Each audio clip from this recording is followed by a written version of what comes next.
Welcome to the School of Rockstars. How are you doing? Today we are going to meet very special guest on our show of Becoming Rockstars. There is a girl called Cassie who likes to make her bags all fancy. She uses ribbons and bows as she really likes to sew. Her bags are all fancy dancy. Currently filming some YouTube videos, and it's snowed in Alberta, which means that you have to have a little fun with it. What do you say? Woo!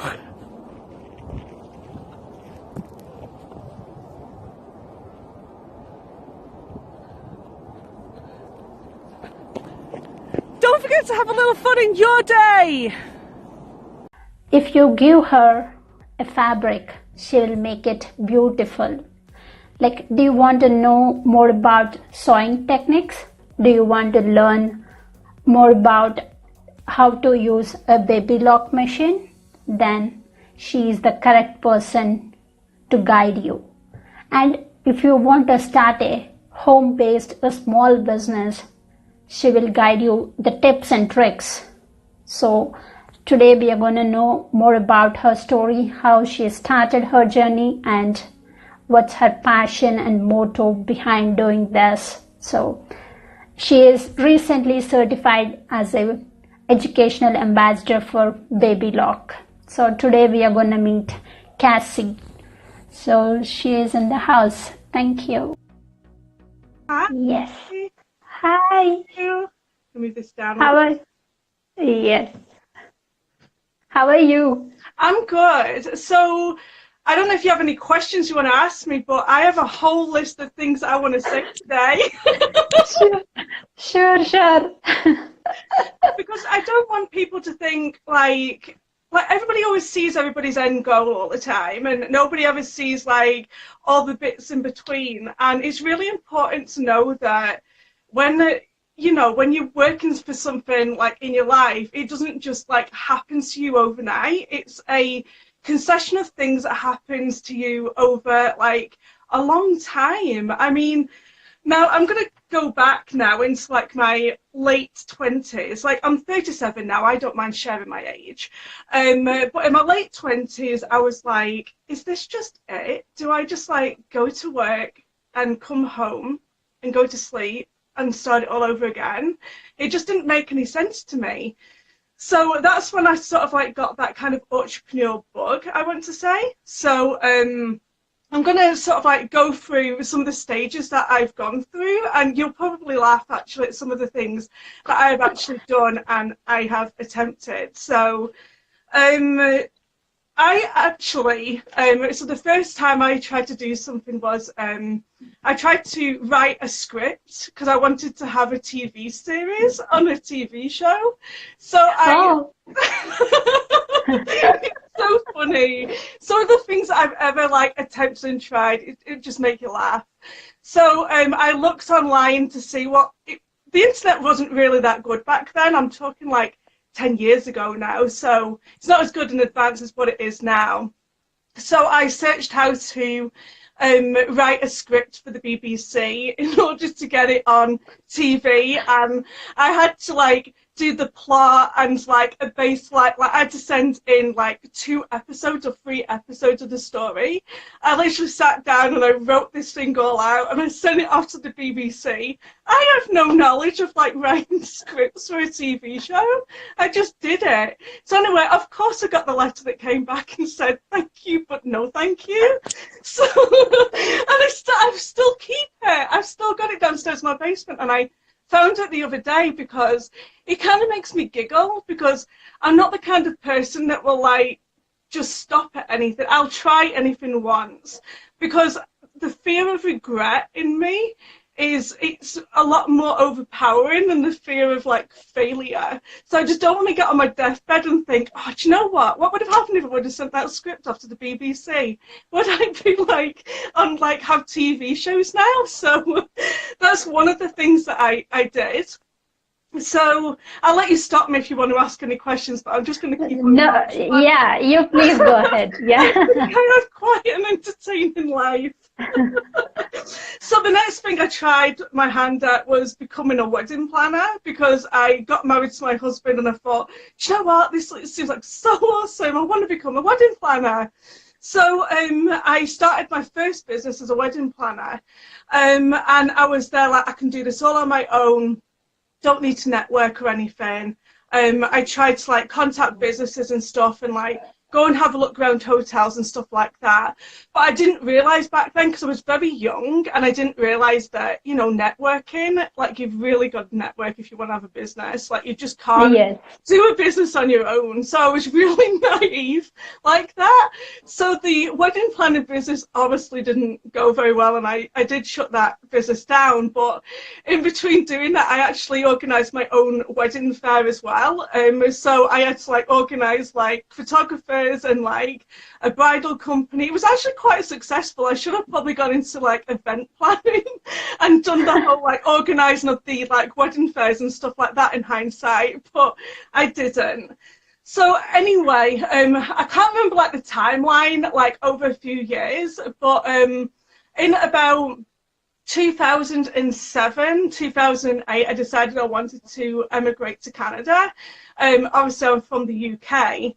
So, and I was like, well, my mum's always said, if you ever can emigrate, like, go and do it. So my husband's an engineer, so it gave us the opportunity to be able to, like, apply and move over. And it was funny because all that story is really entertaining as well, because my husband didn't want to emigrate at first. And I was like, you know, just put your resume in, you never know, you might not get accepted. So I was like, okay then. So I basically did his resume, submitted it to this like group of people that was like emigrating people over to Canada and stuff. And like I just did it over a few stages. So it was there like, oh well, you've got the interview now, so let's go to the interview. You might not get it. So it was like it was over a few stages, and of course he did get it, because we now live in Canada. And I don't regret that one bit, because it's given us so much more opportunities than I could ever imagine than what I'd get in the UK.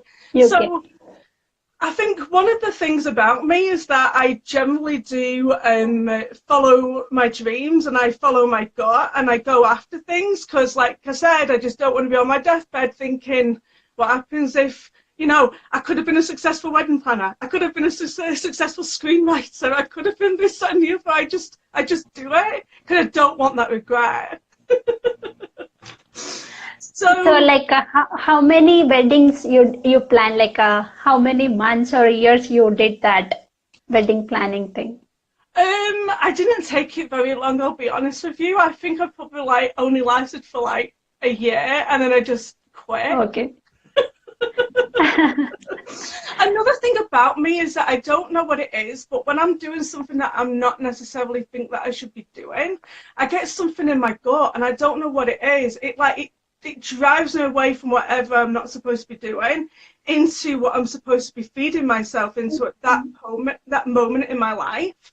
So, and I can't explain it, because like I've worked in some jobs that have been really very well paid jobs, but I've always, it's something's happened that's made me extremely uncomfortable working there, and it's pushed me out in order to go and find something better for myself. I can't explain it.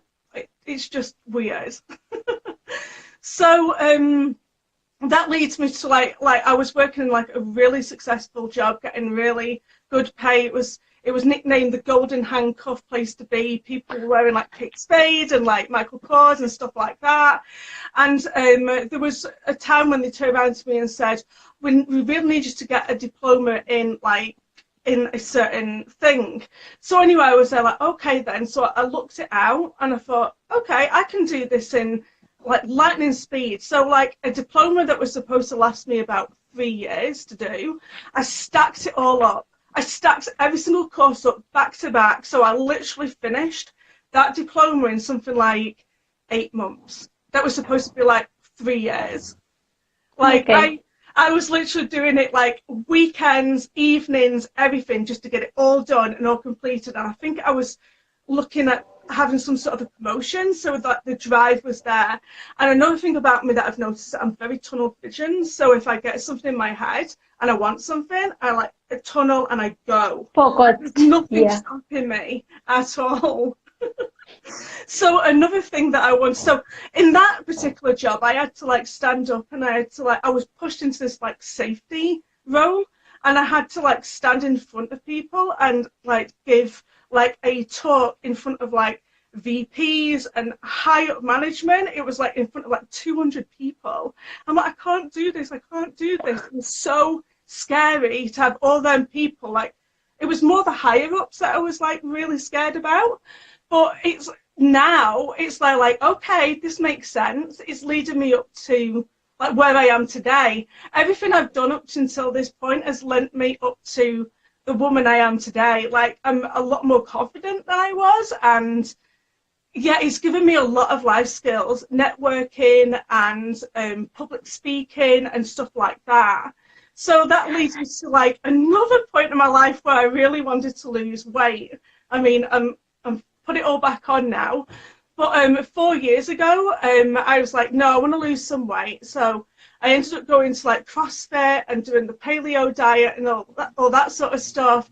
Then it was there like I wanted to do the competition in CrossFit, because I always want to take it to that next level. I always want to do that next like best thing. So in the end, I decided that I was going to like put myself in a bikini competition. I don't know if you've ever heard of them. So do you know when they do like the weightlifting and like they stand there and they're like showing the muscles off? Sure. Well, Yes. This is the category. Like, so I went into the the International like Bodybuilders Association, like the Canadian national version of it.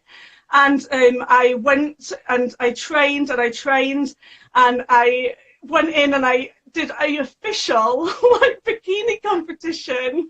I was like a size 2 or something. It was ridiculous. Anyway, but I thought in my head that if I got down to this certain body size and a certain like look, that it was going to make me happier. But it didn't. I was still like, it was still all step of the way. I was getting my soul sucked out of me. It was like, what am I supposed to do? Like, I thought I'd found this bikini thing. I thought it was for me, but then it was like I was heading down the road of virtual like bulimia and anorexia, because it was like, okay, I want to get to a size 0 and stuff. So it's like, yeah, this isn't good. This isn't good. I'm actually a bit more happier now and more plumper, if I'm honest with you. See how my story Yes. is so horrible. So I ended up quitting one job and then moving to another job in the hopes that it was going to fulfill me, and it didn't fulfill me. I still felt like this soul sucking of this just working for somebody else and putting all the effort in, hoping for promotions, hoping to get better pay and this, that and the other. And it's like, I can't be bothered. It's like, what's the point? What's the point in getting all that money just to go and spend it on all the crap that you don't even want? Like, so what? Like, who cares? I'm so done with the days of like my Michael Kors thing and, you know, and all that designer stuff. Like, it doesn't bother me anymore. It's so materialistic.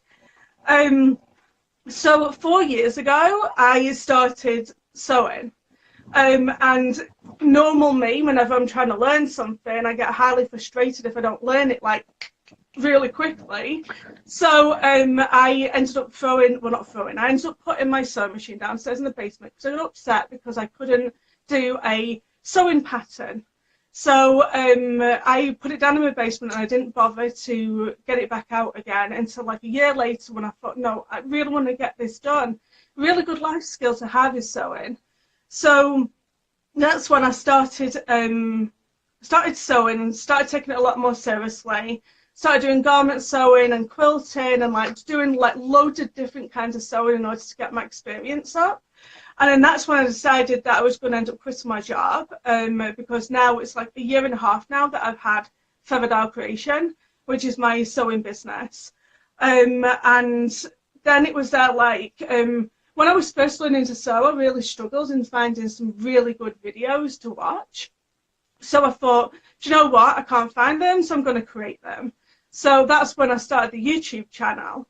So then I was like, oh, well, can I do anything further with this channel? Like, can I like turn it into something or whatever? And then that's when I was there, like, I put two and two together and I thought, I'm doing these videos and they involve my Baby Lock stuff. So I'm going to approach Baby Lock and ask them, like, hey, can I be a brand ambassador? Can I be a influencer? Like, whatever. And that's where I am today. So. Awesome. You have like a different path. In a nutshell. You started as a script writer. It's just so funny. Yeah, but it is very useful because like now sometimes you have to write script for your YouTube channel. That is useful. And also, I didn't even think about that. I didn't even think about the storytelling aspects of it. Good point. Yes, and also like the wedding planning thing, you have to network with the community, so that is also useful in your current business. So, yeah, and also you did like a job in a corporate company, so where you have to speak confidently with hundreds of people. That's what you are doing currently. that was just awful. I can't even tell you how, like, every single time just before giving them speeches, I would literally, like, my mouth would jitter and I would be so scared and, like, so worried. And, like, I used to think, okay, what is it about safety meetings that people don't like? And it's like, let's be honest, they're pretty bloody boring.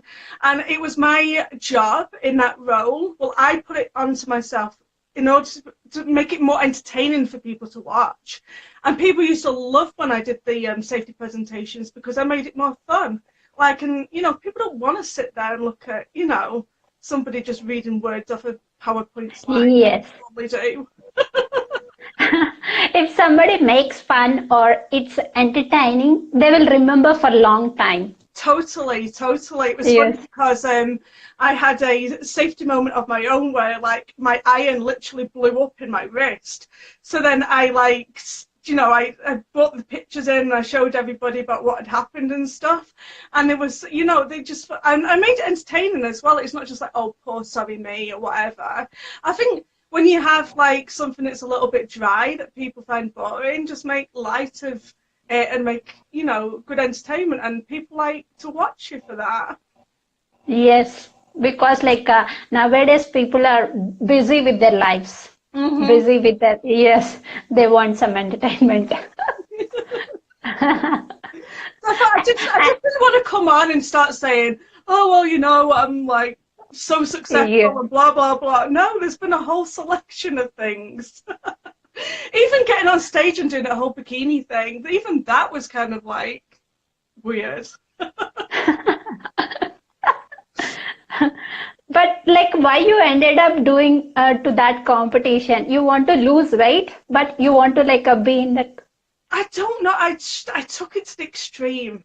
I wanted to lose weight, and I thought, I don't know. I think it's the accountability of it, because I knew, okay, I signed myself up for this competition, which meant I had to look good. Otherwise, I'm going to look like this fat girl on stage in a bikini.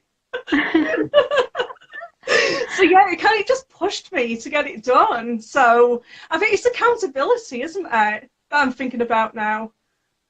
Awesome. Like just because I'll send you some pics, and yeah, I still have them. It's funny because when like a year afterwards, like I started to put the weight back on because it's just unrealistic to like get to that sort of level and like maintain it. It's unrealistic.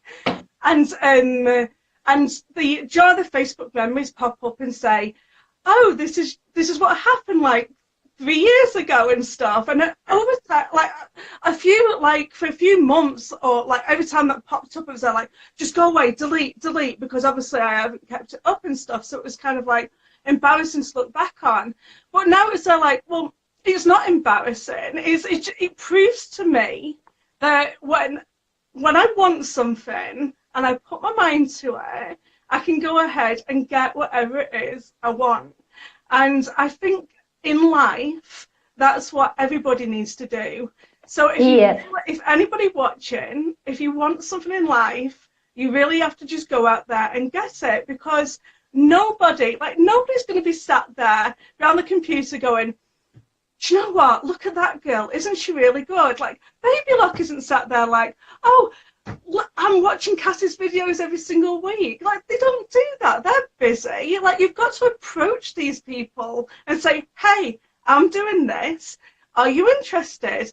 What can they say? No. Oh, well. And even if they do say no, it doesn't mean no now. It can be like, no, not at this moment in time. So then, if you would have said no to me, I would have gone back to them again after like a month. Hi, it's me again. Are you interested? Like, it doesn't mean you stop. Don't stop. And so you have to put this.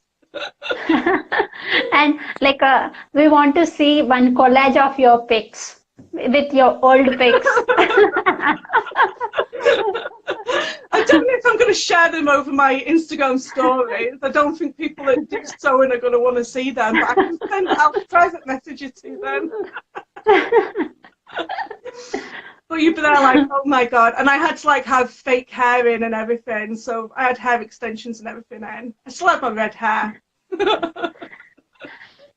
So now, like, how do you schedule your day or a week? Because like you do YouTube and you do different kinds of projects, and also you go for different places to learn something like about Baby Lock or do some online stuff. So like, how do you manage?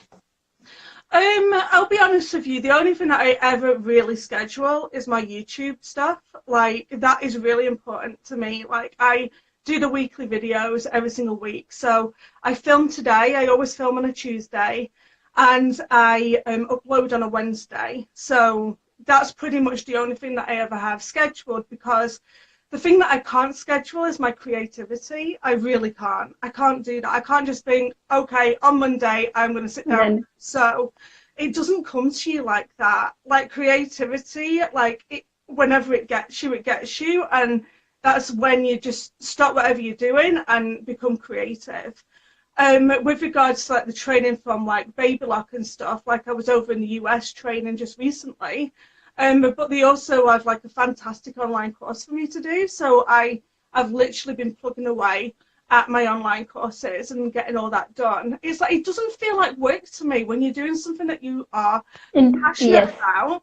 It was funny because last night, so they have like a selection of courses that you go through, and you can't take one like below until you've like passed the other ones.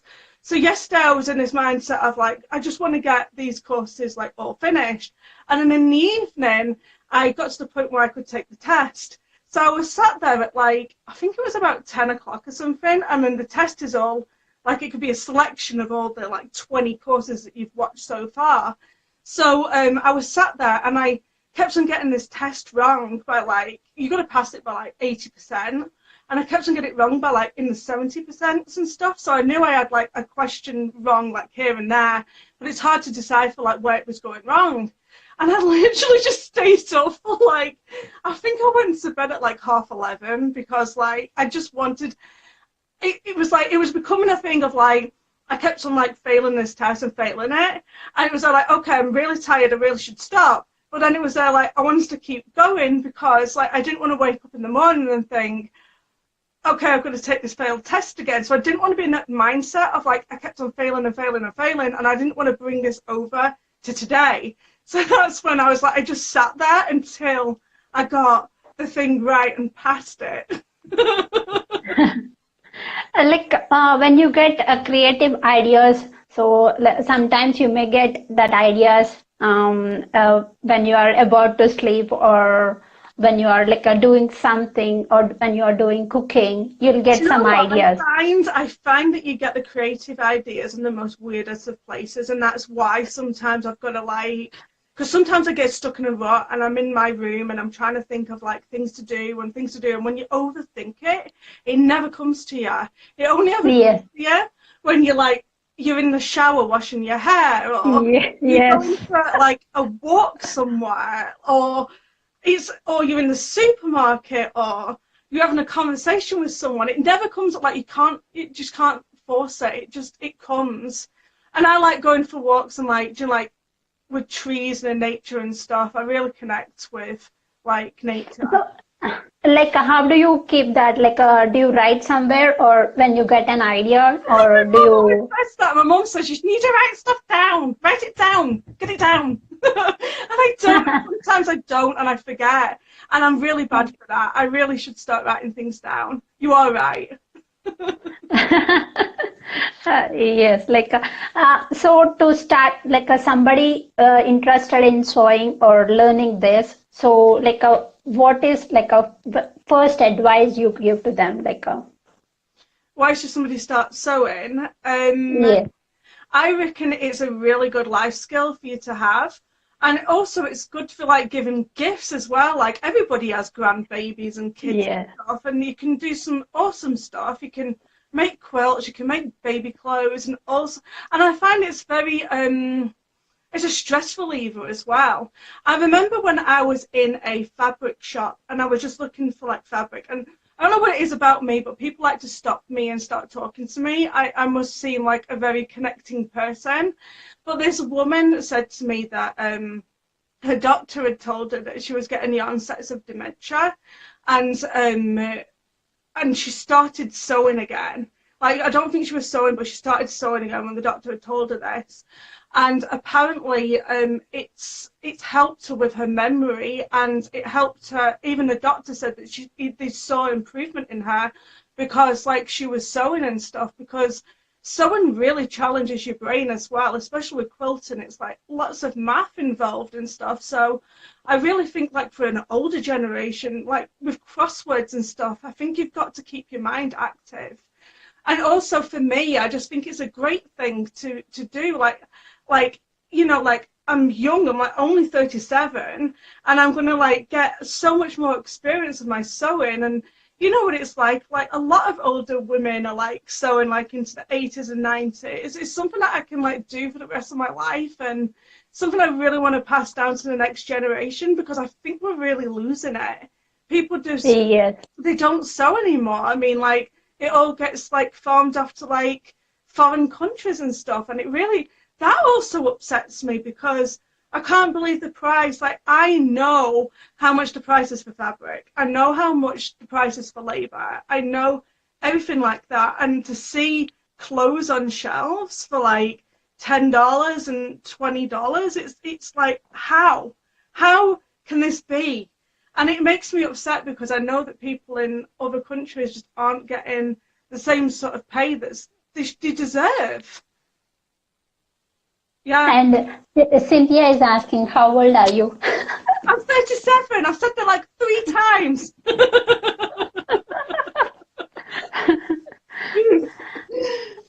And like to start this, this as a business, or to start this sewing thing, like what is the basic investment somebody needs?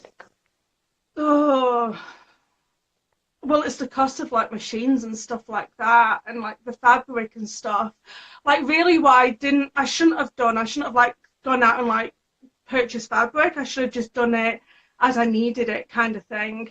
And I don't know. Like, it depends on the level of like machine that you want, really.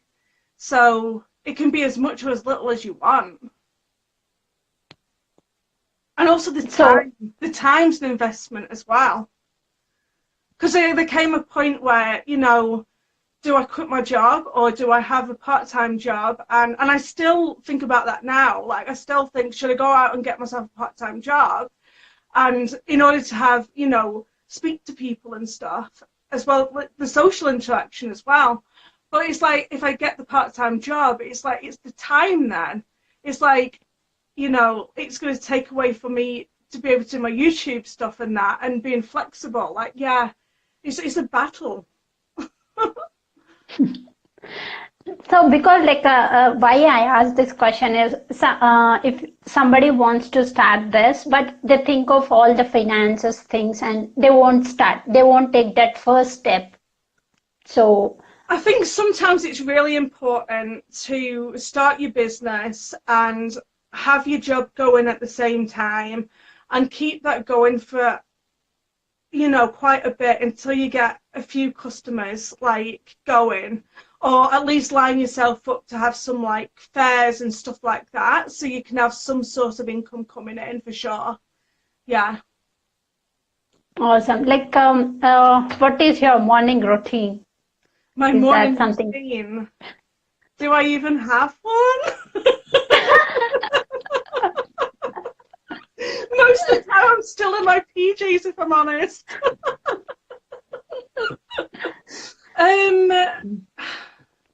Like I said, just Tuesday and Wednesday are pretty much most of my routine. And one of my major routines or just mindsets is I don't like getting lazy. So I've got to be doing something.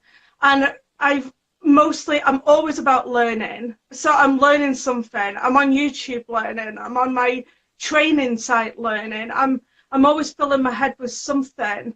I'm always watching like you guys on Instagram. Like I have like Evan going in my ear like 24/7, Evan Carmichael's channel, like. Yeah.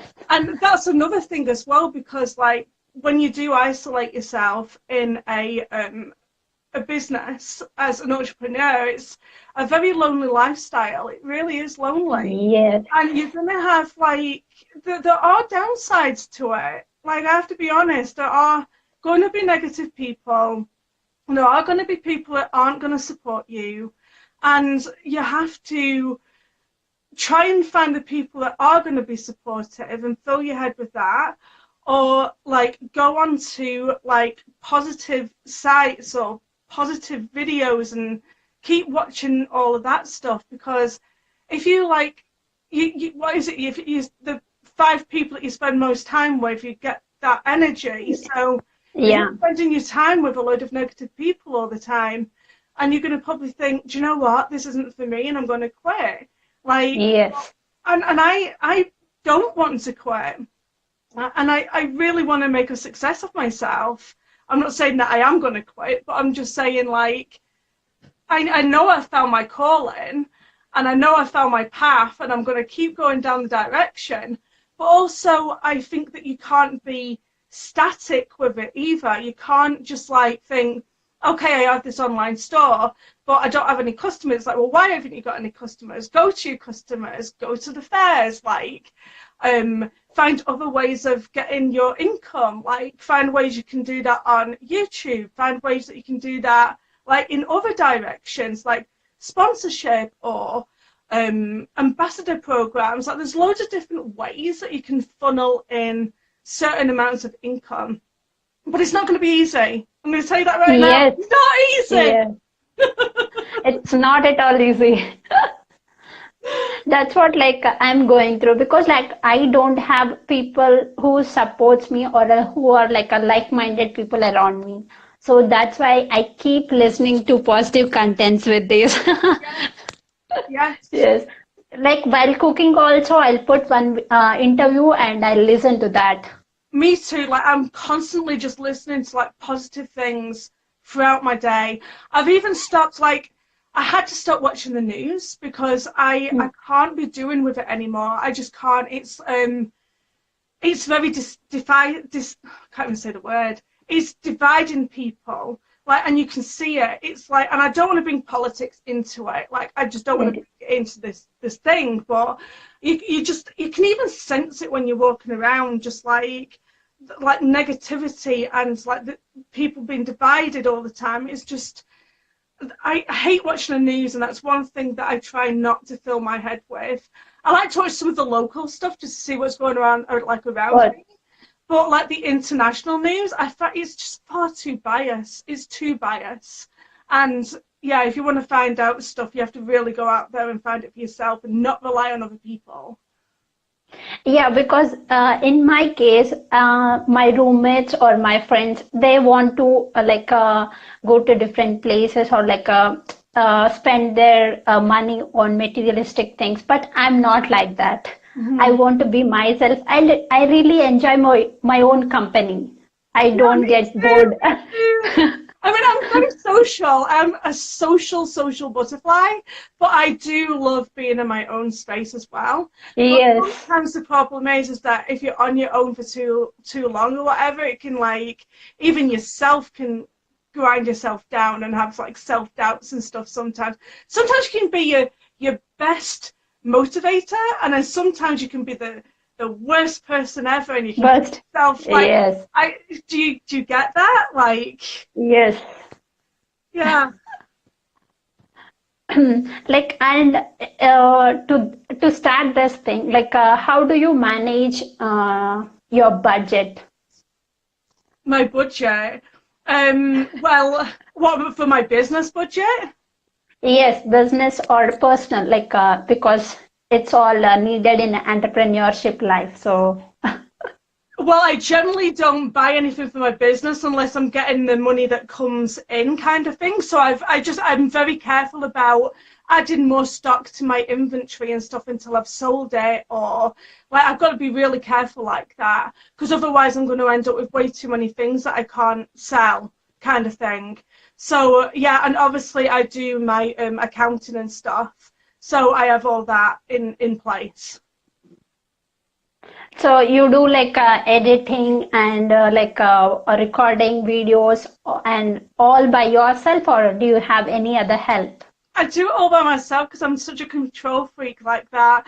And I was talking to my husband the other day about the whole editing process of like YouTube, like, because I like a certain kind of style and stuff, and I don't think I could ever find anybody who probably, of course I would. I'm sure there's somebody out there that I could probably hire, but like I can't, like I have to do everything myself right now because the budget isn't there in order to do stuff like that for my YouTube stuff. But I'm very like I watch the lighting and like stuff like that, and like, and I have a really good editing program. Like I always use like 2 programs for my editing.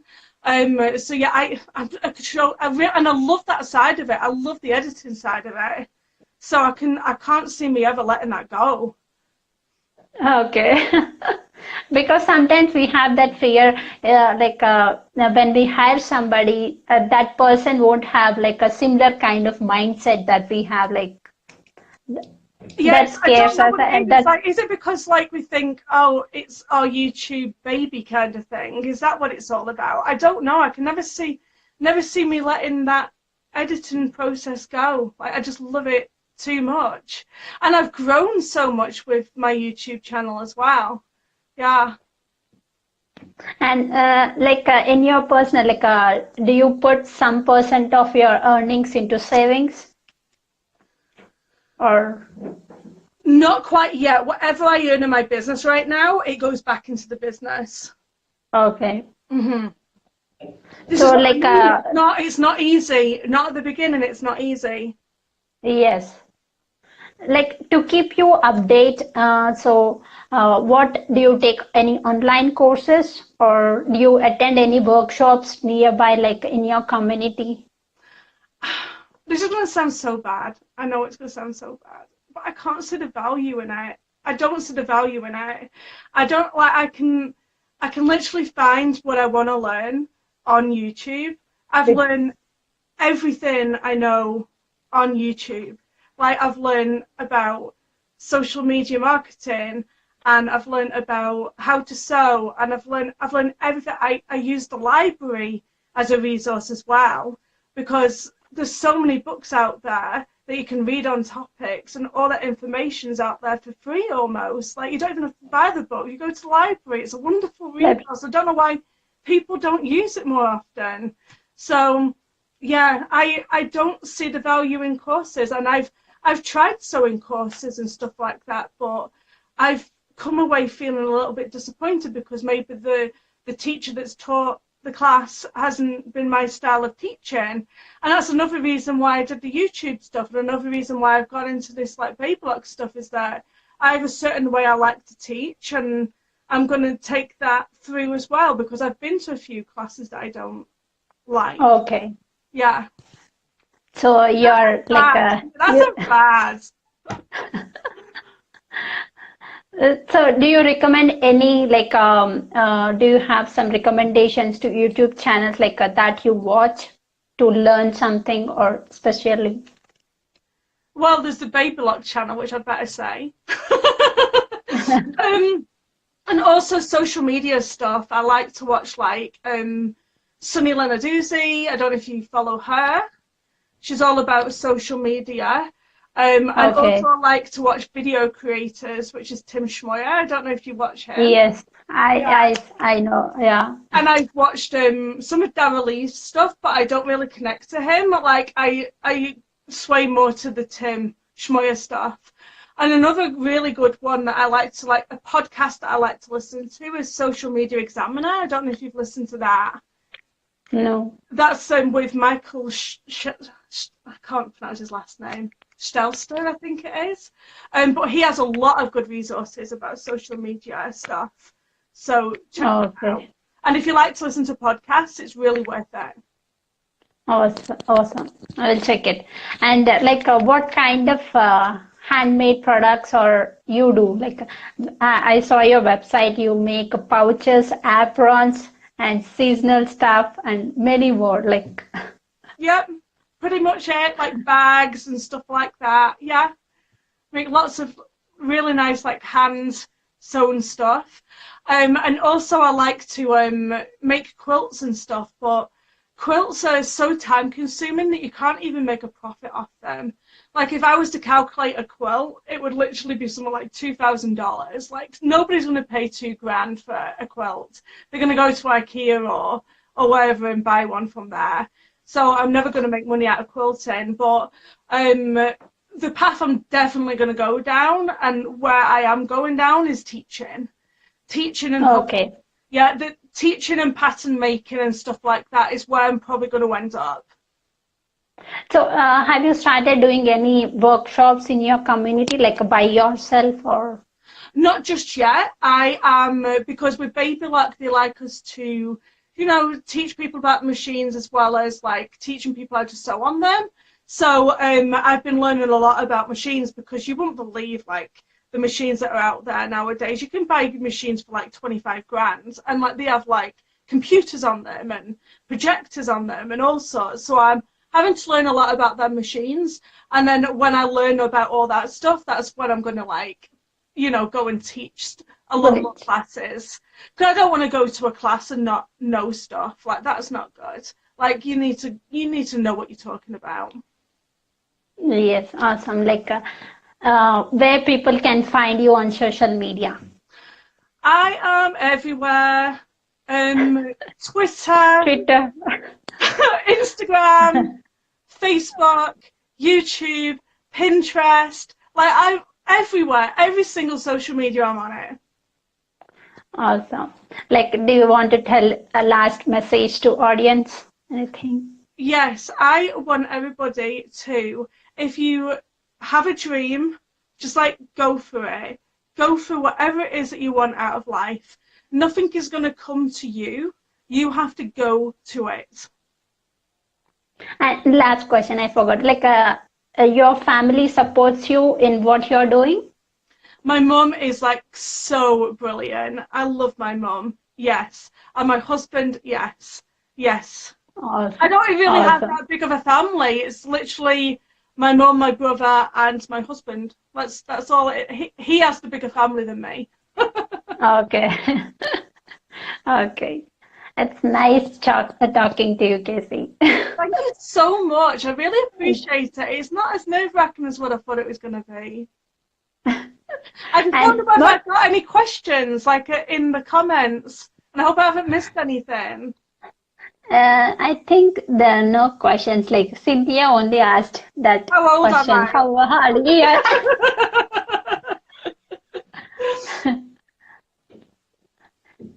Oh. Thank you. Thank you. Anyway, I better let you go. And so you're done with the video recording, or you're still on it? I need to go and do I have? And she has to, what? Kids? Do I have kids? No, I don't have kids. I have no intention of having any either. I have 3 cats. They're kids. Oh, okay. Yeah, she is telling wait. Bye. Is she saying why I don't have kids? Yes. Cats are better. See? don't know, I've never really wanted to have any kids. It's not that I'm not maternal or anything. It's never been something. I don't know. Do people not just wake up one day and just think, I really want to have kids? Is that not what happens? Because I've never had that. I've never thought I really want them, so I've never had them. Awesome.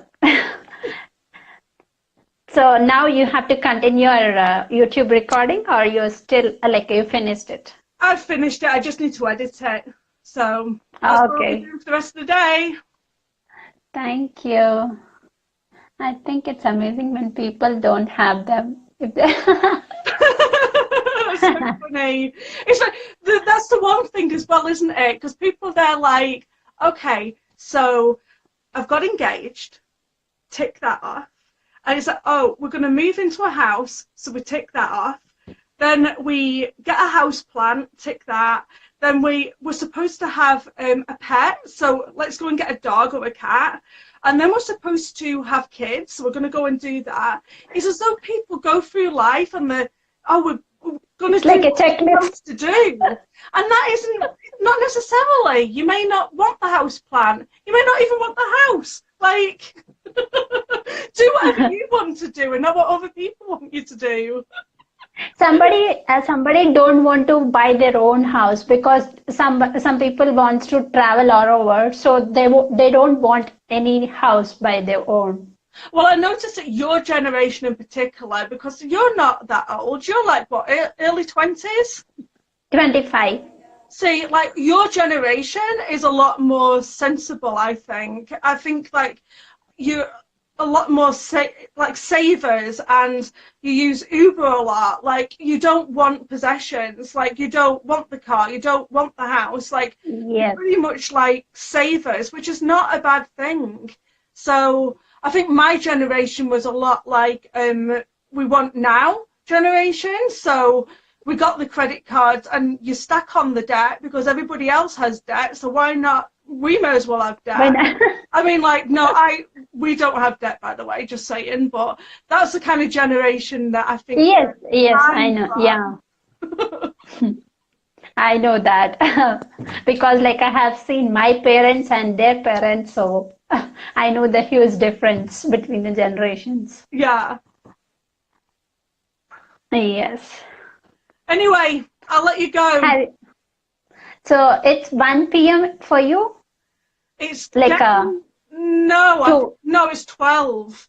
Don't get me started on that time zone difference. I'm all messed up now. Yeah. No, it's 12. It's 10 to 12 here. Okay. Thank you so much. Thank you. It's been fun. Thank you so much.